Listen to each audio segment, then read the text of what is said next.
Lettre 18. Méhémé Ali, serviteur des prophètes, à Usbek. Vous nous faites toujours des questions qu'on a faites 1000 fois à notre saint prophète.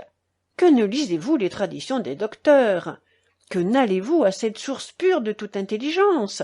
Vous trouveriez tous vos doutes résolus.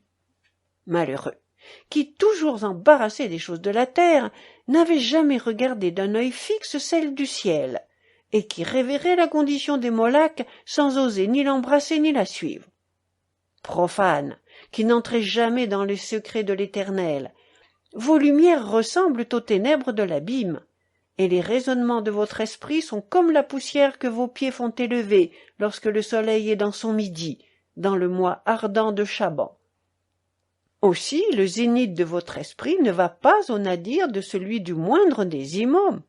Votre vaine philosophie est cet éclair qui annonce l'orage et l'obscurité. Vous êtes au milieu de la tempête, et vous errez au gré des vents. Il est bien facile de répondre à votre difficulté. Il ne faut pour cela que vous raconter ce qui arriva un jour à notre saint prophète, lorsque, tenté par les chrétiens, éprouvé par les juifs, il confondit également et les uns et les autres. Le juif Abdia ibn Salon lui demanda pourquoi Dieu avait défendu de manger de la chair de pourceau. « Ce n'est pas sans raison, répondit le prophète. C'est un animal immonde, et je vais vous en convaincre. Il fit sur sa main, avec de la boue, la figure d'un homme. Il la jeta à terre et lui cria « Levez-vous !» Sur-le-champ, un homme se leva et dit « Je suis Japhé, fils de Noé. »« Avais-tu les cheveux aussi blancs quand tu es mort ?» lui dit le saint prophète. « Non, répondit-il, mais quand tu m'as réveillé, j'ai cru que le jour du jugement était venu, et j'ai eu une si grande frayeur que mes cheveux ont blanchi tout à coup. »« Or ça, raconte-moi, lui dit l'envoyé de Dieu, toute l'histoire de l'arche de Noé. Japhé obéit et détailla exactement tout ce qui s'était passé les premiers mois. Après quoi il parla ainsi. Nous mîmes les ordures de tous les animaux dans un côté de l'arche, ce qui la fit si fort pencher que nous en eûmes une peur mortelle, surtout nos femmes, qui se lamentaient de la belle manière.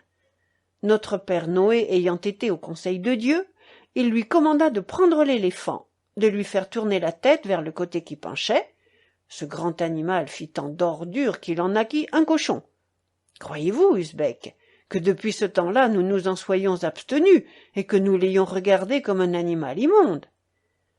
Mais comme le cochon remuait tous les jours ses ordures, il s'éleva une telle puanteur dans l'arche qu'il ne put lui-même s'empêcher d'éternuer.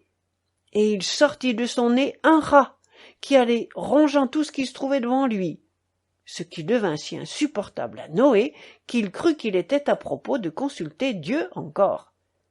Il lui ordonna de donner au lion un grand coup sur le front, qui éternua aussi, et fit sortir de son nez un chat.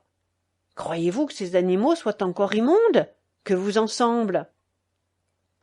Quand donc vous n'apercevez pas la raison de l'impureté de certaines choses, c'est que vous en ignorez beaucoup d'autres, et que vous n'avez pas la connaissance de ce qui s'est passé entre Dieu, les anges et les hommes. Vous ne savez pas l'histoire de l'éternité. Vous n'avez point lu les livres qui sont écrits au ciel. Ce qui vous en a été révélé n'est qu'une petite partie de la bibliothèque divine, et ceux qui, comme nous, en approchent de plus près, tandis qu'ils sont en cette vie, sont encore dans l'obscurité et les ténèbres. Adieu. Mahomet soit dans votre cœur. Akom, le dernier de la lune de Chaban, 1711.